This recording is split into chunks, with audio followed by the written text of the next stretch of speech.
वै श्रीगुरुवे नमः। श्रीचैतन्यमनोभीष्टं स्थापितं येन भूतले स्वयं रूपकदा मह्यं ददाति स्वपदान्तिकं। वन्देऽहं श्रीगुरो श्रीयुतपदकमलं श्रीगुरून् वैष्णवांश्च श्रीरूपं साग्रजातं सहगण रघुनाथान्वितं तं सजीवं साद्वैतं सावधूतं परिजनसहितं कृष्णचैतन्यदेवं श्रीराधाकृष्णपादान् सहगण ललिता श्रीविशाखान्वितंश्च नमो विष्णुपादाय कृष्णपृष्ठाय भूतले श्रीमते भक्तिवेदांत स्वामी निति नामिने नमस्ते सारस्वती देवे गौरवाणी प्रचारिणे निर्विशेष शून्यवादी पाश्चात्य देशतारिणे नमो महावदन्याय कृष्ण प्रेम प्रदायते कृष्णाय कृष्ण चैतन्य नामने गौरत्से नमः। हे कृष्ण करुणा सिंधु दीनबंधु जगतपते गोपेश गोपिका कांत राधा कांत नमोस्तुते तप्त कांचन गौरांगी राधे वृंदावनेश्वरी वृषभानुसुते देवी प्रणमामि हरिप्रिये।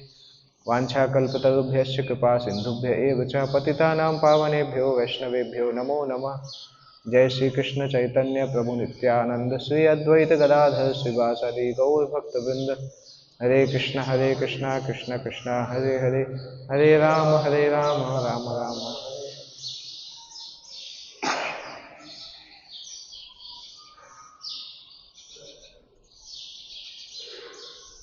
श्रीमद्भागवतम स्कंद 11 अध्याय 29 श्लोक संख्या 36। विष्टभ्य चित्तं प्रणयावघूर्णं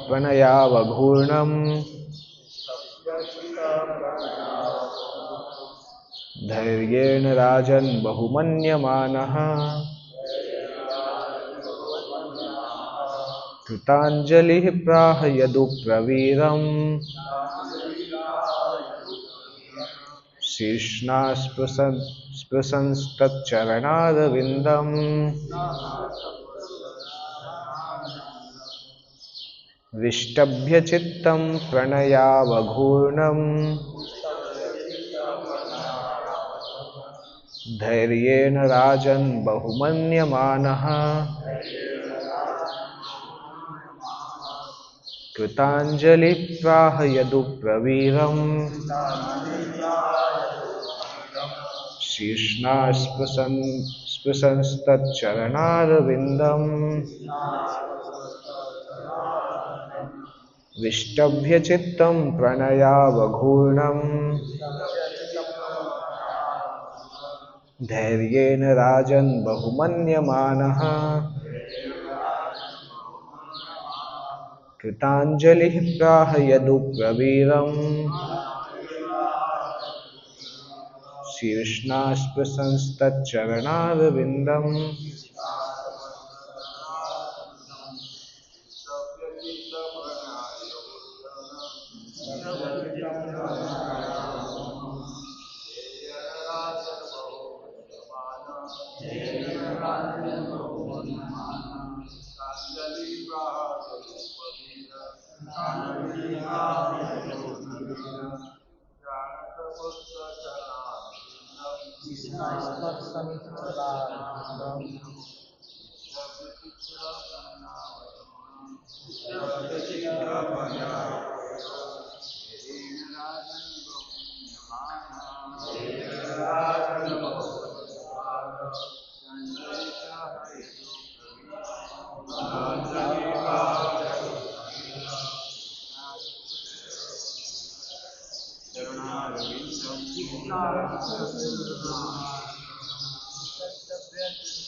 जी आप लोगों को दिखाई दे रहा है?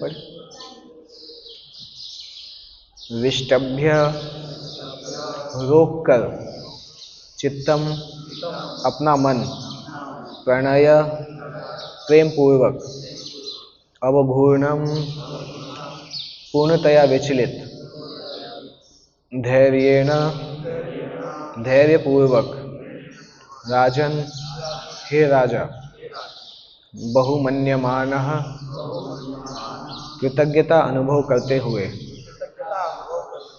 कृतांजलि हाथ जोड़े प्राह कहा यदु प्रवीरम यदुओं के महानतम वीर से शीर्षना सिर से स्पृशन छूते हुए तत उनके चरण अरविंदम चरण कमलों को। अनुवाद। प्रेम से अभिभूत हुए अपने मन को स्थिर करते हुए उद्धव ने यदुवंश के महानतम वीर भगवान कृष्ण के प्रति अतीव कृतज्ञता का अनुभव किया। हे राजा परीक्षित, वे अपने सिर से भगवान के चरण कमलों का स्पर्श करने के लिए झुके और तब हाथ जोड़कर बोले। तात्पर्य।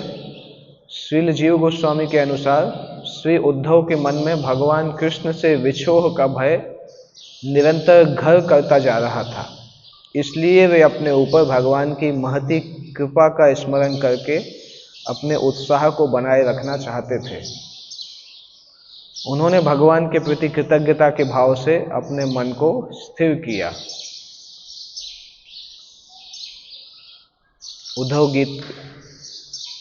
उद्धव गीत समाप्त होने वाला है।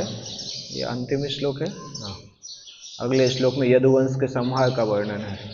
अंतिम अध्याय अगले अध्याय में। ये लास्ट अध्याय है क्योंकि उद्धव भगवान के चरणों की वंदना करने के बाद भगवान से आशीर्वाद प्राप्त करते हैं कि बद्रिकाश्रम में जाके वो इस मैसेज को बताएं।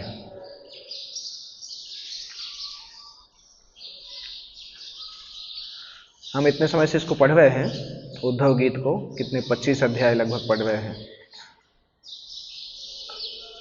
आपके मन में एक प्रश्न आया होगा कभी कि ये उद्धव गीत भगवान उद्धव को सुना रहे हैं और मैत्रेय मुनि इसको सुन रहे हैं। उद्धव सुनने के बाद चले जाते हैं बद्रिकाश्रम। जाते जाते रास्ते में विदुर से मिलते हैं और विदुर को उद्धव बताते हैं कि भगवान ने जाते समय आपका नाम लिया था। विदुर को विश्वास इन द सेंस, विदुर को आशा नहीं थी कि भगवान जाते समय उनको याद करेंगे, क्योंकि भगवान के इतने सारे भक्त हैं। विदुर सोचते थे कि हमारी गिनती कहाँ आएगी कि भगवान हमें याद करेंगे। तो उस समय उद्धव बताते हैं कि भगवान ने लास्ट में आपको याद किया था। तो विदुर भगवान जानने की इच्छा करते हैं विदुर कि भगवान ने क्या बात की उद्धव से, और उद्धव उसको बताने की बजाय बोलते हैं आप मैत्रेय मुनि के पास जाइए, क्योंकि जब भगवान हमसे बात कर रहे थे तब मैत्रेय मुनि वहां पे थे। तो विदुर फिर मैत्रेय के पास जाते हैं और आइडियली विदुर मैत्रेय को ऐसा पूछना भी चाहिए था कि एक्चुअली पूछा भी उन्होंने कि भगवान ने उद्धव को जो बताया, आपको जो बताया वो बताइए। परंतु वहां पे आप चीज देखोगे तो विदुर मैत्रेय संवाद में उद्धव गीता कहीं आता ही नहीं है। आइडियली यही उद्धव गीता वहां पे होना चाहिए था, क्योंकि मैत्रेय ने तो यही सुना था, परंतु ये वहां पे आता ही नहीं है। ये आता है 11वें स्कंद में। इसका उत्तर क्या है? आइडियली उद्धव गीता 2 बार आना चाहिए ना, तीसरे स्कंद में भी आना चाहिए, क्योंकि इसीलिए तो गए थे वो पूछने के लिए। परंतु ये सुनाया ही नहीं मैत्रेय ने उनको। मैत्रेय ने कुछ और ही सुना दिया। क्या उत्तर है? कुछ याद है क्यों ऐसा हुआ? तीसरे स्कंद में इसका उत्तर आता है। प्रभुपाद जी लिखते हैं तीसरे स्कंद में 8वें अध्याय में एक श्लोक, 8वां है, प्रवर्तये भागवत पुराणम। एक ही लाइन याद आ रहा है, बाकी 3 लाइन। प्रवर्तये भागवत पुराणम यदा साक्षात भगवान ऋषिभ्य। वो मैत्रेय मुनि मैत्रेय मुनि बताते हैं, क्योंकि जब विदुर मैत्रेय के पास जाते हैं फाइनली पूछने के लिए, तो विदुर के मन में दो प्रकार के भाव रहते हैं। एक भाव तो ये रहता है कि भगवान ने अगर उद्धव को कोई स्पेसिफिक वस्तु बताई है, तो उद्धव भगवान के द्वारका में स्थित भक्तों में भी सबसे ऊंचे भक्त हैं, तो भगवान ने अगर उद्धव को कोई ऐसी वस्तु बताई है तो मैं शायद क्वालिफाइड ही नहीं होगा कि मैं उसको सुन पाऊँ, क्योंकि मेरा स्तर उद्धव से बहुत नीचे है। और अगर मैं डायरेक्टली जाके डिमांड करूंगा मैत्रेय से कि मुझे ये सुनना है, तो मैत्रेय मुनि को भी हिचकिचाहट हो सकती है कि ये उसके लिए क्वालिफाइड नहीं है। जैसे 12वीं क्लास का कोई सब्जेक्ट क्लास चल रहा है और कोई 5वीं क्लास का बच्चा चला जाए, तो टीचर को भी लगेगा कि इसको क्या सुना है अभी, क्योंकि उसको अगर हम sine square theta plus cos square theta बताएंगे तो उसको समझ में नहीं आएगा कि मैथमेटिक्स चल रही है कि इंग्लिश चल रही है, तो सब्जेक्ट ही समझ में नहीं आएगा। तो विदुर इतने ऊंचे भक्त होने के बाद भी इस तरह से सोचते हैं कि अगर भगवान ने उद्धव को बोला है तो कुछ बहुत ऊंचा विज्ञान होगा, हो सकता है मैं उसको सुनने लायक नहीं हूं, या सुनूंगा तो भी समझ नहीं पाऊंगा।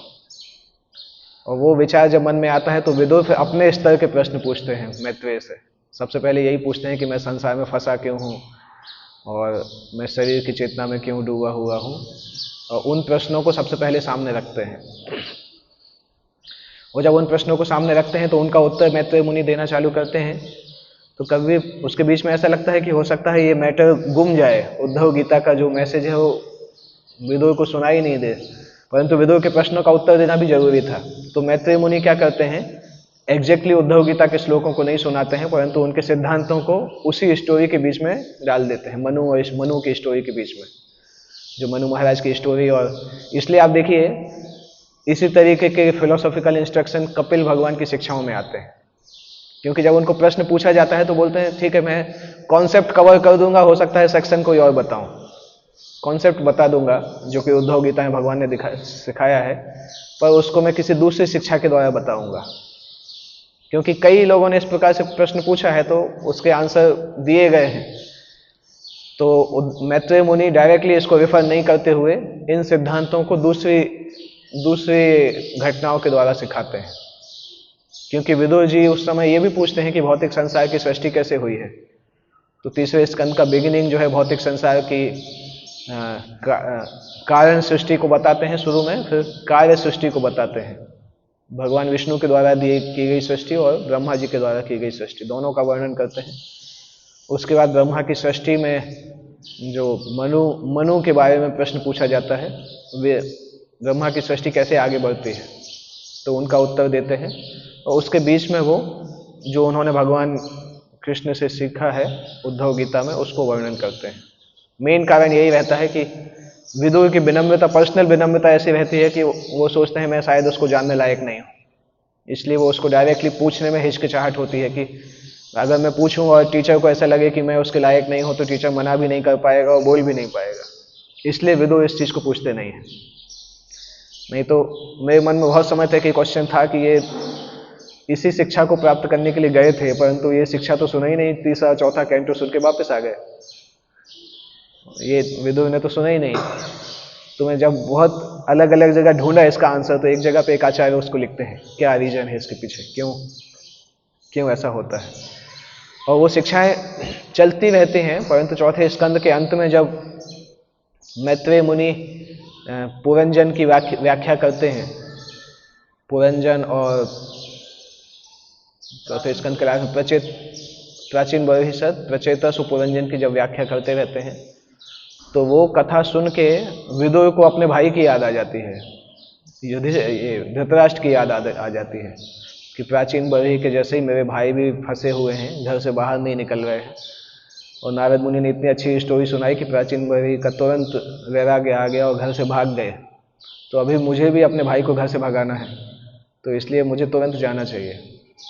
तो वो डायलॉग बीच में छोड़ के चले जाते हैं। फिर हो सकता है अगर वो कंटिन्यू करते तो बाद में उद्धव गीता आ भी सकता था, परंतु डायलॉग बीच में छोड़ के चले जाते हैं धृतराष्ट्र के पास। तो इस तरह से चौथे स्कंद का लास्ट अध्याय जो है 30वां या 31वां अध्याय, उसके बाद जो घटनाएं होती हैं वो पहले स्कंद के 13वें अध्याय में दी गई हैं, विदुर जब धृतराष्ट्र से मिलते हैं। दोनों अलग अलग स्कंद हैं परंतु घटनाएं उसी तरह से कोलैबोरेट कर रही हैं। तो कई जगह पे भागवतम में ऐसी पृष्ठभूमि है कि जैसे हिरण्यकश्यपु का वर्णन 7वें स्कंद में है परंतु उसकी व्याख्या 30वें स्कंद में दी गई है। 30वें स्कंद में 14वां अध्याय। दिति का गर्भ कौन सा 14वां अध्याय होगा, दिति का गर्भ धारण। तो दिति के गर्भ धारण का संबंध जो है वो हिरण्यकश्यपु के जन्म से 7वें स्कंद से दिया गया है। और बहुत इंटरेस्टिंग चीज भी है कि दिति के द्वारा कश्यप मुनि जो हैं वो प्रभावित हो जाते हैं और उसके बाद में क्या होता है, हिरण्यकश्यपु हिरण्याक्ष का जन्म होता है। राधा दामोदर जी की जय, श्रीनाथ जी गोपाल जी की जय, जगन्नाथ बलदेव सुभद्रा महारानी गौर निताई की जय, जगत गुरु श्रील प्रभुपाद की जय। तो दिति के द्वारा वो प्रभावित हो जाते हैं, उससे हिरण्यकश्यपु हिरण्याक्ष का जन्म होता है परंतु वो पछताते भी हैं क्योंकि कश्यप उस समय शुद्ध भक्त नहीं थे। अगर शुद्ध भक्त होते तो काम भावना से प्रभावित नहीं होते।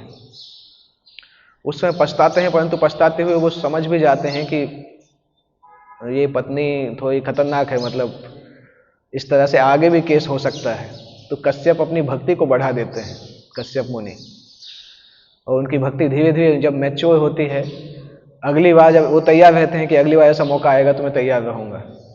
अगली बार हिरण्यकश्यपु के मरने के बाद दिति फिर से इंद्र को मारने का प्रयास सोचती हैं कि इंद्र को मारना है, फिर से अपने पति की अच्छे से सेवा करती हैं। पर कश्यप अब की बार तैयार रहते हैं कि एक बार मैं फंस चुका हूँ, अब की बार फंसूंगा नहीं। तो अगली बार, इस बार जब दिति उनसे वरदान मांगती हैं तो कश्यप उनको भक्ति योग सिखा देते हैं कि आप 1 साल तक भगवान विष्णु की भक्ति करो, उसके बाद जो मिलेगा तो मिलेगा। तो उसके बाद दिति भी शुद्ध हो जाती है और उनके पुत्र जो होते हैं वो भी इंद्र के सहायक बन जाते हैं। एक चीज देखने योग्य है कि एक पर्सनालिटी जो 3रे स्कंद में काम से प्रभावित हुआ, वही पर्सनालिटी 6वें स्कंद में जाके उसने काम से प्रभावित नहीं हुआ, उसने अपनी पत्नी को ही डिलीवर कर दिया। तो भक्ति योग इस तरह से है कि समय के साथ साथ व्यक्ति के पुरानी रेखाएं, भाग्य की, कर्म की रेखाएं सब कटती जाती हैं। हमारे साथ भी ऐसा होता है, कभी आप कोई भक्त 5 साल पहले आप मिले थे तो भक्त उसका बहुत अजीब स्वभाव था, आप 5 साल बाद मिलेंगे तो उसका स्वभाव बदल जाएगा। कई बार पहचान ही नहीं पाते कि यही वो आदमी है कि नहीं। पहले वो एकदम भक्तों के सामने शेर जैसा रहता था, उसको बोलने में डर लगता था उससे। 5-10 साल बाद आप मिलेंगे तो एकदम बिल्ली जैसा हो जाएगा, मतलब उसका जो गुस्सा का जो अनर्थ है वो खत्म हो जाएगा। तो भक्ति की शक्ति है। सामान्यतः लोग ऐसे एंगर ये सब चीजें खत्म नहीं कर पाते, परंतु भगवान का नाम इतना शक्तिशाली है कि व्यक्ति को धीरे धीरे उसके दिमाग की सारी स्क्रिप्ट ही बदल देता है। अंदर जितना भी स्क्रिप्ट है वो सब शिफ्ट डिलीट होता जाता है परमानेंटली और नया स्क्रिप्ट उसमें आता जाता है। कई बार हरे कृष्ण महामंत्र की तुलना उससे बोला जाता है, क्या है वो, एंटीवायरस होता है कंप्यूटर में। एंटीवायरस की फाइल चला दो तो फाइल को स्कैन करता जाता है, जो एंटीवायरस है वो बाहर फेंकता जाता है और क्लीन फाइल बाहर आती जाती है। तो हरे कृष्ण महामंत्र की जब चालू करते हैं तो वो स्कैनिंग, वायरस की स्कैनिंग चालू होती है कि ब्रेन के अंदर क्या क्या अनर्थ कहाँ छुपा हुआ है। जहाँ भी छुपा रहता है निकल के बाहर आता है, और जितना अच्छे से नाम करेंगे उतना जल्दी बाहर फेंक जाएगा। कभी कभी भगवान का नाम लेते समय जो बुरे विचार आते हैं इसीलिए आते हैं कि स्कैनिंग चल रही है ना, एकाएक कोई वायरस निकल के बाहर आता है और सामने दिखाई देता है। परंतु भगवान का नाम लेते रहेंगे तो सामने निकल के अभी वो शिफ्ट डिलीट होने वाला है, सिस्टम से जाने वाला है। इसलिए एक जनरल ऑब्जर्वेशन कई भक्तों का है कि लंबे समय तक जप करते करते पुरानी बुरी घटनाएं भी याद आने लगती हैं। 20 साल पुरानी, 25 साल पुरानी जो हमने गलतियां की हैं वो भी याद आने लगती हैं। उसका कारण भी ये है कि अभी स्कैनिंग और अंदर की फाइल्स में होने लगी है और पुरानी फाइल्स स्कैन हो रही हैं, जो कि हमें खुद ही याद नहीं कि हमारे अंदर वो फाइल है। कभी कभी कंप्यूटर में 200 GB का डाटा होता है, हमें पता ही नहीं, हम 20-30 GB में काम करते हैं, बाकी 150 GB का यूज ही नहीं करते। और जब उसमें से डॉक्यूमेंट निकलते हैं तो हमें भी आश्चर्य होता है कि अरे ये भी कंप्यूटर में था। तो जब 25-30 साल पुराने अनर्थ निकलते तो हमें याद आता है ये भी मैंने गलती किया था, ये अनर्थ भी मेरे अंदर है, मैं तो खुद ही भूल गया था।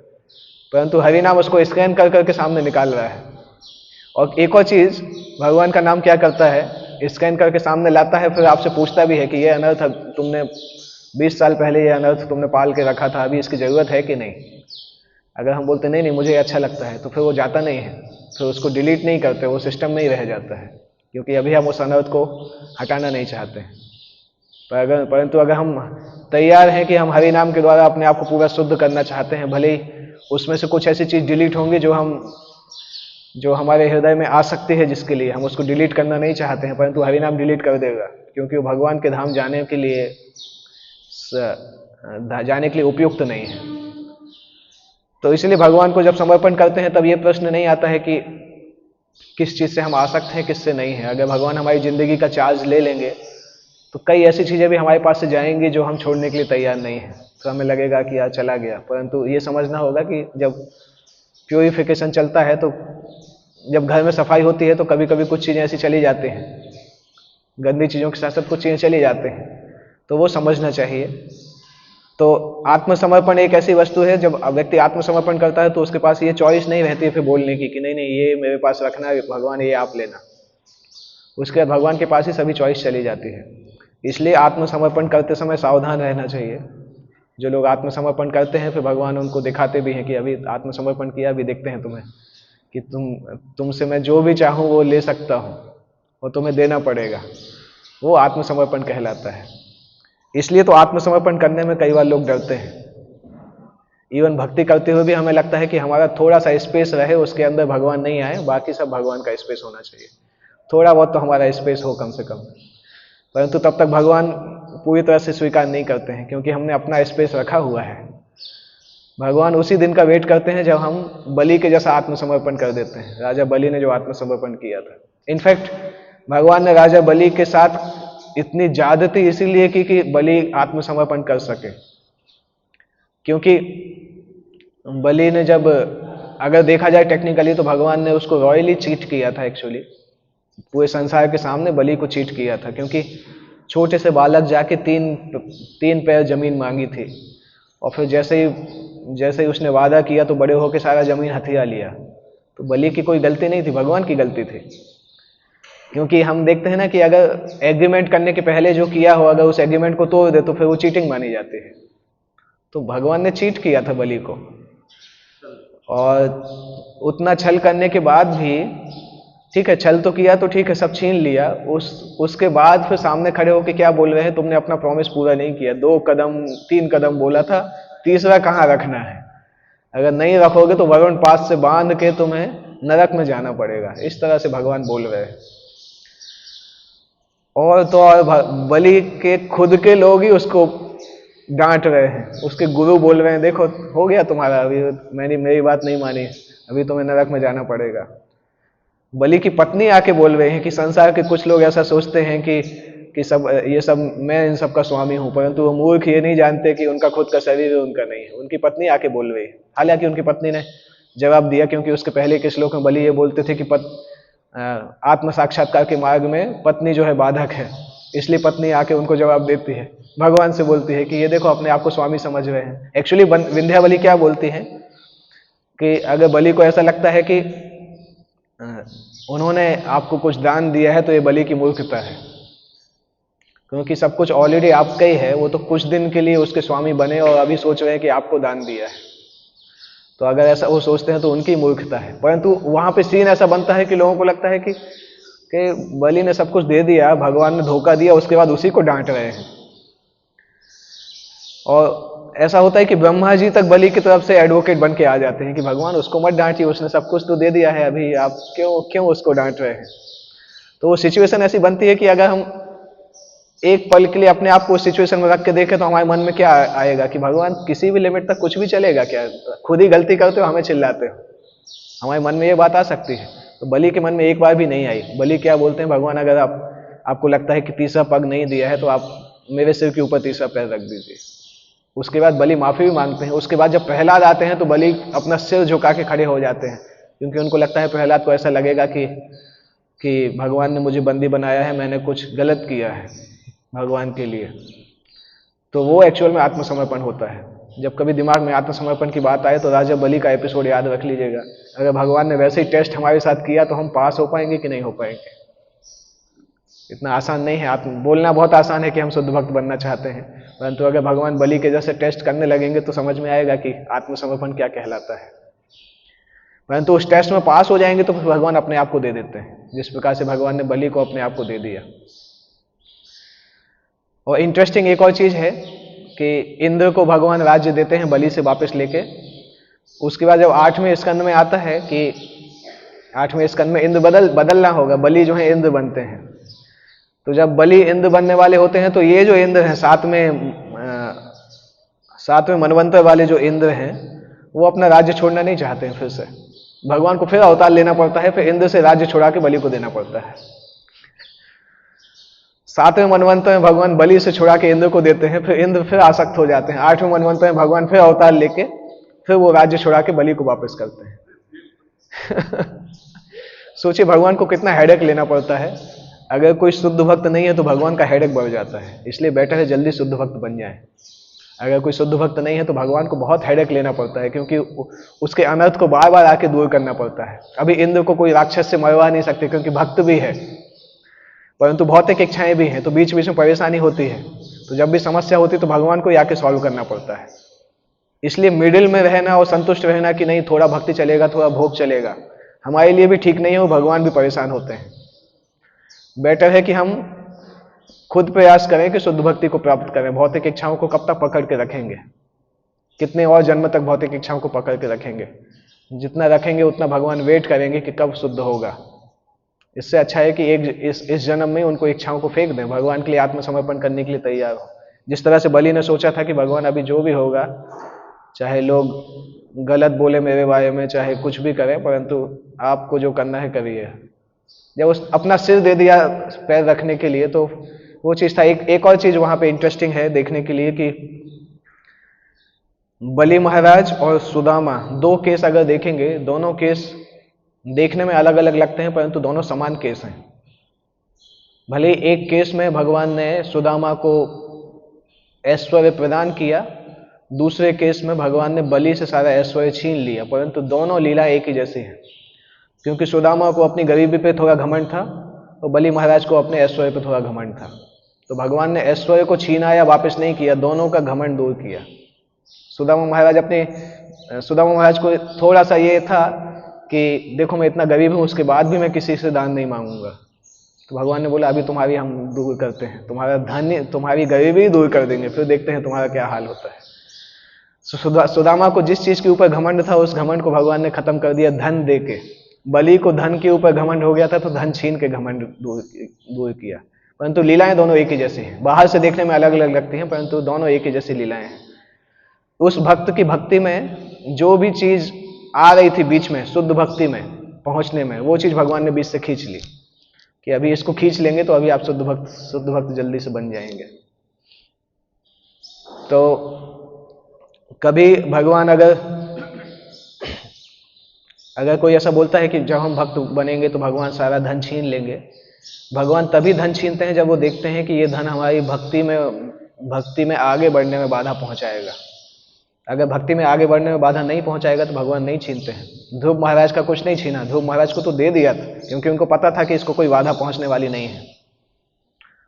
तो जब भगवान कॉन्फिडेंट होते हैं ना कि कोई भक्त को ये ऐश्वर्य कभी परेशान नहीं करेगा, तो भगवान छीनते नहीं है।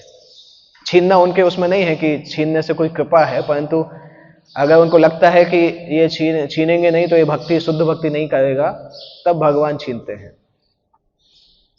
तो इसलिए ये घबराना नहीं चाहिए कि अभी भक्ति में आ गए तो पैसा कम हो जाएगा, ऐसा कुछ नहीं है। क्योंकि भगवान लक्ष्मी के स्वामी हैं, वो सब कुछ दे सकते हैं, संसार ही पूरा दे सकते हैं। परंतु अगर हम संसार पाके भगवान की भक्ति भूल जाएंगे तो फिर भगवान नहीं, वैसा रिस्क नहीं लेंगे। प्रभुपाद जी के कुछ शिष्यों के साथ बैठे थे और चर्चा कर रहे थे। तो प्रभुपाद जी ने बोला कि अगर मेरे 5 शिष्य 5 पांडव के जैसे हैं तो मैं 18 दिन में पूरे संसार को जीत सकता हूँ, जैसे महाभारत युद्ध को जीत लिया था। अगर पांडव जैसे लोग मिल जाए तो कृष्ण 5 दिन में पूरे संसार का राज्य उनको, 18 दिन में पूरे संसार का राज्य उनको दे सकते हैं जिता के। परंतु प्रॉब्लम है कि हम लोग पांडव जैसे नहीं हैं, हमारे अंदर पांडव जैसी भक्ति नहीं है, इसलिए कृष्ण हमें पूरा संसार प्रदान नहीं कर रहे। अगर वैसी होती तो भगवान वो भी दे सकते थे, क्योंकि भगवान चाहते हैं कि उनके शुद्ध भक्त संसार को राज्य करें, क्योंकि जब शुद्ध भक्त राज्य करेंगे तभी शुद्ध धर्म फैला जाएगा। परंतु उस तरीके के लोग, उस तरीके के भक्त होने चाहिए उस कैलिबर के, जो उसको हैंडल कर सके। क्योंकि कलयुग में ऐसे लोग नहीं हैं, इसलिए वो होता नहीं है। उस तरीके के भक्त नहीं हैं। पर हम एटलीस्ट ये प्रयास कर सकते हैं कि हमारे पास एक तो शुद्ध भक्त हैं प्रभुपाद, जिन्होंने इतना बड़ा साम्राज्य स्थापित करके रखा है। तो उस साम्राज्य में तो हम अपने आप को कंट्रीब्यूट कर ही सकते हैं जितना भी है। हम भले ही उतने शुद्ध नहीं हो, परंतु प्रभुपाद तो शुद्ध भक्त हैं, उनकी इच्छा भी शुद्ध है भगवान की सेवा करने की। तो उस इच्छा को बढ़ाने के लिए कार्य करेंगे तो हमारी भी जो बुरी इच्छाएं हैं वो खत्म हो जाएंगी। तो यहाँ पर एक्चुअली टाइम निकल गया, ये वाला श्लोक उतना डिस्कस नहीं कर पाए हम, नहीं दूसरी दिशा में चला गया मैं। यहाँ पर क्या है, उद्धव भगवान के प्रति बहुत कृतज्ञता का अनुभव कर रहे हैं कि भगवान ने उद्धव गीता उनको सुनाया, और उद्धव उस कृतज्ञता से भगवान के चरण कमलों का स्पर्श करने के लिए झुकते हैं और बोलते हैं। उद्धव के मन में ऐसा लग रहा था कि भगवान अभी जाने वाले हैं, क्योंकि भगवान अपनी लीला संसार से समाप्त करने वाले थे। उद्धव से मिलने के बाद फिर उद्धव के मन में यह था कि मैं अंतिम बार भगवान का अभी साक्षात दर्शन कर रहा हूं, इसलिए उनको भगवान से विछोह लगातार उनके मन में लग रहा था। और उस विछोह को दूर करने के लिए उन्होंने भगवान की कृपा का स्मरण किया, जिससे कि उनका उत्साह बना रहे। जैसे एक और भक्त थे जिनसे भगवान का विछोह सहन नहीं हो रहा था, उन्होंने भगवान की कृपा और भगवान के निर्देश को याद किया और पहले के जैसे शांत हो गए। कौन ऐसा भक्त था? एक भक्त थे जिनको भगवान का विछोह बहुत परेशान कर रहा था, बहुत दुखी थे। फिर उन्होंने भगवान की कृपा को, भगवान के निर्देश को याद किया और शांति को प्राप्त किया। कौन ऐसे भक्त थे?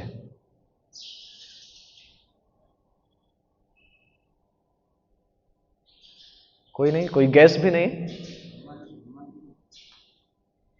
भागवतम में आता है, ठीक है, भागवतम पहले स्कंद में आता है। अभी तो बता दीजिए। भागवतम पहले स्कंद के 15वें अध्याय में आता है। अर्जुन जब द्वारका से लौट के आए थे भगवान के जाने के बाद, तो कितने दुखी थे। बाद में अर्जुन ने भगवत गीता को स्मरण किया और फिर से शांति को प्राप्त किए। अभी याद आया? सबने पढ़ा है वो अध्याय, परंतु कभी हमने उस तरह से एनालिसिस नहीं किया, इसलिए याद नहीं आता है। तो सेम यहाँ पे उद्धव भी उसी तरह से कर रहे हैं। कृष्ण के विछोह को लगातार उनको परेशान कर रहा था, इसलिए उनकी कृपा का स्मरण करके अपने उत्साह को बनाए रखना चाहते थे। और कृतज्ञता के भाव से वो भगवान से बोलना प्रारंभ करते हैं। अगले श्लोक से उद्धव और भगवान का संवाद आएगा, मतलब उद्धव भगवान से 37, 38, 39, 40 4 श्लोक में भगवान को प्रणाम करते हैं। उसके बाद भगवान उद्धव को आज्ञा देते हैं कि आप बद्रिकाश्रम जाइए और वहाँ के ऋषि मुनियों को ये ज्ञान प्रदान करिए। ओके, किसी को कोई प्रश्न है तो पूछ सकते हैं। श्रीमद् भागवतम की जय, जगत गुरु श्रील प्रभुपाद की जय।